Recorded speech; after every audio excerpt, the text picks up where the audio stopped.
Like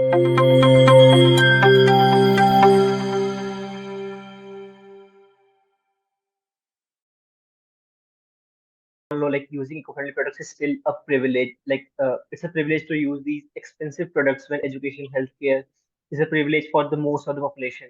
So like, how will you explain this? Like, how can we reach sustainable development goals when most of the population struggle to have like basic access to education and healthcare, as well as most of the people don't even have access to meals 2 times a day? True. I mean, very valid question, right? Um, it is a difficult phase, especially at the level that you're talking of, where affording meals are a challenge and affording healthcare is a challenge. Um, but if you look at the very same lot, right, they are not the ones which are unsustainable. If you go back and look at villages and my grannies and your own grannies and wherever, they are not the ones who are unsustainable. It's the cities which are really unsustainable. It's the privileged class which are unsustainable in their consumption. If you go back to the villages and even more in the hinterlands, maybe due to lack of awareness, they might still be having challenges in terms of being unsustainable. Maybe because they, as of now, get only lace chips, which is still wrapped in plastic kind of a thing. But if you look at their own consumption patterns, they will probably still wrap things in newspaper. They don't go around buying, consuming stuff which are the most challenging in terms of the environment. They are probably the most environmentally friendly. What So we should really be relooking at the segment we're talking of in terms of the ones who are creating the problem, right? Definitely, it's the urban people, the privileged class, like you would talk of. I don't think I like to use that word privileged, underprivileged, whatever. But the point is, it's the people who have the ability to spend, who focus more on being more convenience stops conservation, basically. And that's unfortunately the fact which we can't fight. We need to see how can we help them move towards more sustainable lifestyles, even in urban setting. For example, consider an old lady who's selling flowers, right? Earlier, the same old lady would put those flowers in a paper wrap and give it to you. That was sustainable. But today, even she is changed to plastic cups. Correct? So it's not always about whether they are privileged or not privileged. It's about convenience, and it's about our intent to want to become sustainable. She can still move into a sustainable thing where her cost will be lesser, but it will not be as convenient, right? Because plastic is still cheap and rampantly available. So there are two ways to look at, two lenses to look at it, really. So I have done my research. Even like I said, I keep regularly going into the mountains, right? So I would ask the people there, "Hi, इतना ऐसा plastic है, आप जो tourist सभी आते हैं उनसे पूछते क्यों नहीं, आप यहाँ पे डस्टबिन क्यों नहीं रखते, क्या हो रहा है यहाँ पे?" And then you understand the challenges of the people in the mountains. Logistics is a big challenge, right? To transport these stuff back is also a huge challenge.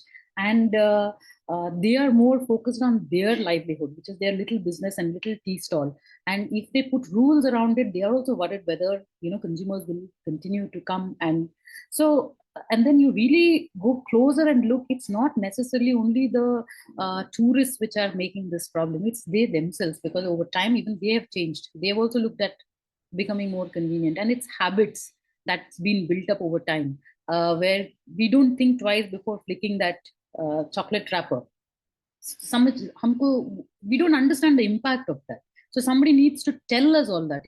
It's not about whether you're privileged, not privileged. No, that's not the lens we should always be looking at. Again, we'll go back into the blame game.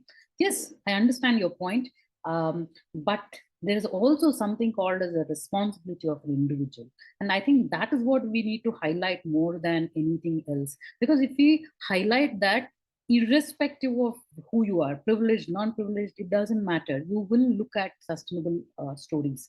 Take the farmers, for example, right? A lot of farmers, they put this plastic paper on their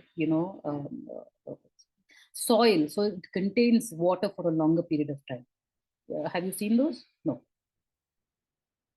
So what happens there is once they've done that for a period of time, they need to also understand that they need to roll it and take it away and put it somewhere else. Earlier, what would they do? They would do something called as mulching and stuff like that, which was much more sustainable.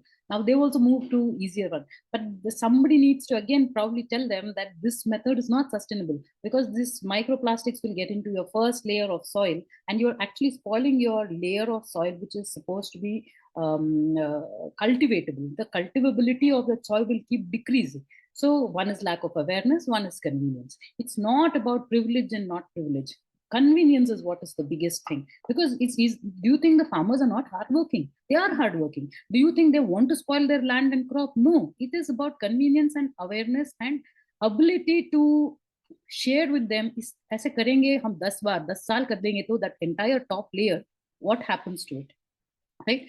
And that's the story we need to take and talk about in terms of chemical usage, because it's easier. If you want to go the organic way, it's not necessarily expensive, because they have all the means to make organic stuff there. But speed, and I think it's also greed to some extent, right? Because I can make 4 crops instead of 3 crops, kind of a thing is there. So how do we help them see that in the long term it's important for not only for your little land, but for a sustainable entire country, that each of these pieces of land we all take care together to keep it more cultivatable. And that is a responsibility that all of us should take. It's just not that farmer's responsibility, right? Because it's going to affect all of us tomorrow. But so I wouldn't necessarily always go down the path of privilege and non-privilege and cost thing. I think it's about awareness and an individual's intent on keeping a better surrounding and making it better.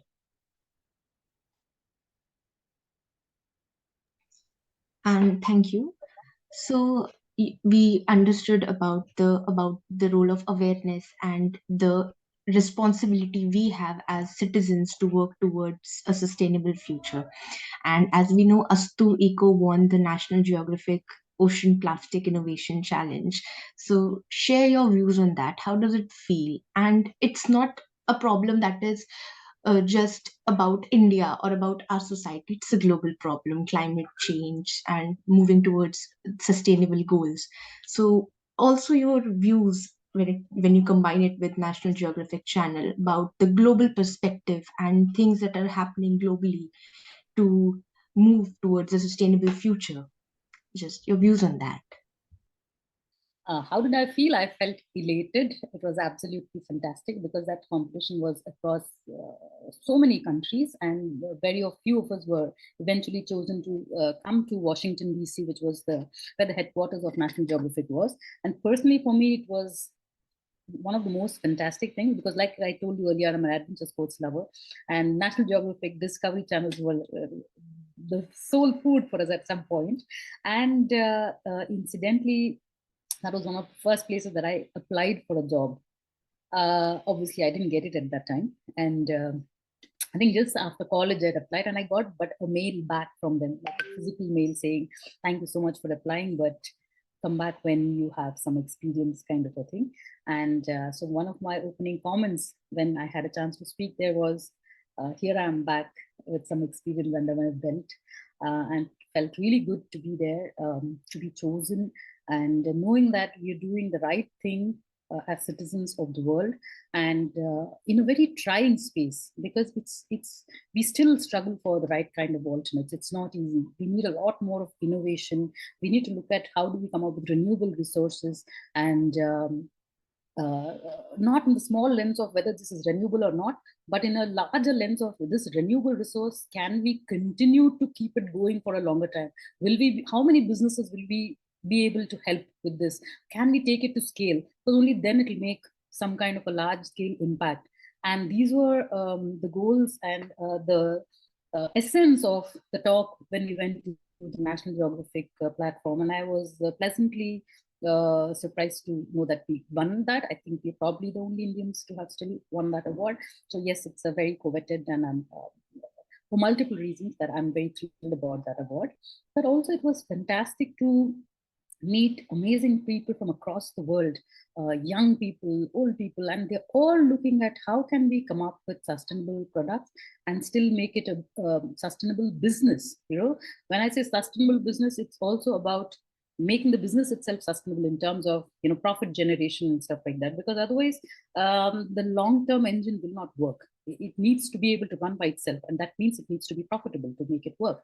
So all these people were looking at sustainable businesses and ideas which were sustainable, and how do we make this global change happen. So it was very, very brilliant experience for me to have met all these people, and to have met my mentor, Michael Peshkan, is still one of the most important things that probably happened to me as Astu Eco, right? So I really loved that entire experience. And you're right, this is not a problem that's plaguing India, it's a problem that's plaguing across the world. And everyone is looking at coming up with solutions. You'll find a lot of different types of narratives that are available about the Nestle's of the world and the Coca-Colas of the world. What are they doing when they're still pumping all these plastic and stuff? Where is the manufacturer's responsibility in terms of bringing these out? What are the larger countries doing? You see all these metrics that come up saying India is number 5 in terms of plastic generation, Philippines is, but then the larger story is also very different. We know who are the biggest consumers of plastic. It could be US, it could be some other place, but the blame game is happening somewhere else. All these are some kind of a larger political thing that is happening, and I'm aware of that. But like I always say, we would be at some point really happy to look at how we can be a part of the policy making in terms of becoming a more sustainable country. And it's vital that organizations like us, which are working at the ground level, can be a part of this policy making, because we bring in much open picture about what's happening at the ground level in terms of challenges and things like that. But I think we are still a very small organization. We need to look at taking our work forward so we become stronger in terms of having a larger number of people who are partaking in the kind of work that we are doing. So those experiences of the National Geographic and the other one where we were a part of Disruptive Sustainable Packaging Top 10 in London, UK, those were all amazing experiences to figure that India is also making a lot of mark on the global footprint, right? Which is, and startups like us. So the world still has its eyes on India also. And there are a lot of amazing people in India, startups, which are doing amazing work in sustainability space. And since I'm in the startup world, I can also confidently say that there's a lot of revenue, interest, budget, interest, and focus that the governments are also doing to make India more sustainable, providing a lot of booster and support system for startups which are looking at women entrepreneurship, livelihoods, education, sustainability, renewable resource, solar energy, wind power. All these are being very closely looked at by the government and seeing how they can make a flip the work that these people are doing, because it's very evident that startups need that support. We can come up with ideas, we can even get to the prototype stage, but we struggle with many other things, from funding to market capture and things like that. And the government is looking at how can they make these almost personalized effort, because they have this entire system of mentoring, finding these kind of really innovative organizations, seeing if they can make that difference and helping them to go to the next level, be it funding or mentorship or connects, networking and things like that. And also, thankfully for us, there are a lot of other private organizations also who are in this space. It could be venture capitalists, angels, and a lot of these incubation centers and accelerator centers, which are specifically looking at sustainability and looking at how they can help all of us together make a better India tomorrow. Yeah, like I totally agree. And like I'm a bit late for this, but congratulations! Like winning the National Geographic Ocean Plastic Ocean Challenge is such a big thing. So congratulations. And so before come to an end of this talk show and interview, like we want you to address our audience, like people who will read our magazine or who will watch this on our YouTube channel, like a short note or suggestion type, like what one as an individual or environmentally conscious citizen of this country should do. I think thank you so much, firstly, for giving me this platform to talk to our citizens, whoever is watching. Thank you for watching till here, and I'm really nobody to tell somebody what they should do. I think we all need to realize that this is our country, and whatever it becomes is because of what each of us do.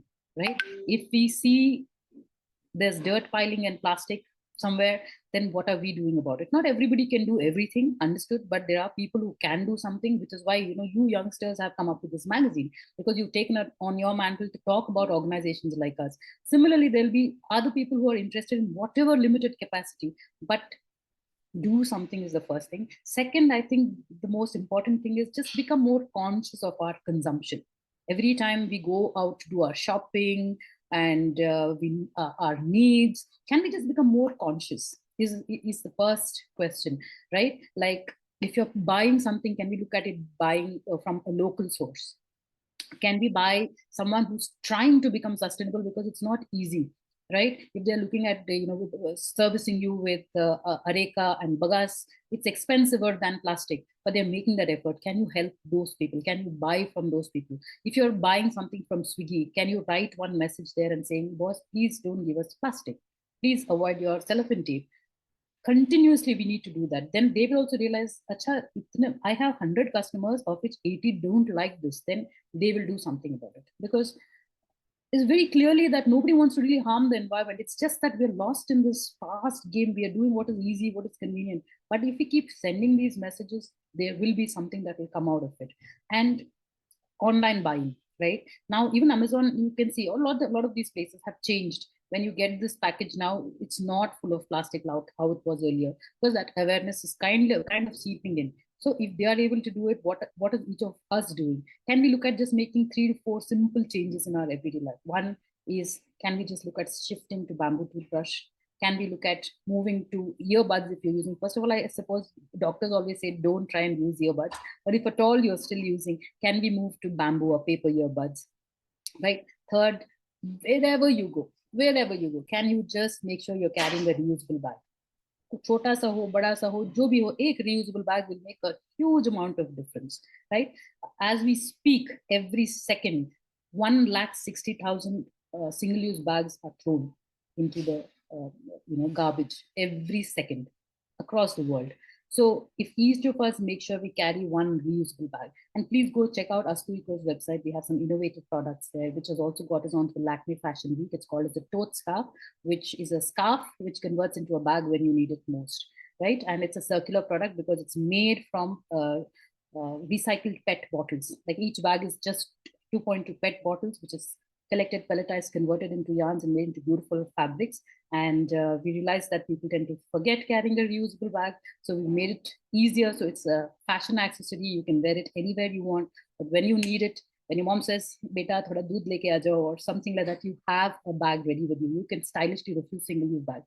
Similarly, there are a lot of other products in the market which can help you, keep that single-use bag with you. The fourth is, please carry a water bottle with you wherever you go. These 4 are enough to make some big change, right? We have a lot of other alternates, but due to lack of time, my request to all the audience who's watching is just make these 4 simple switches, which makes a huge difference to your country, your cities, to all of us. One is try and switch to a bamboo toothbrush. Try and stop using those earbuds. If at all you have to use, please move towards the wooden ones or the paper ones. 3, most important, wherever you go, even if you're just stepping out for whatever reasons, just carry a reusable bag with you.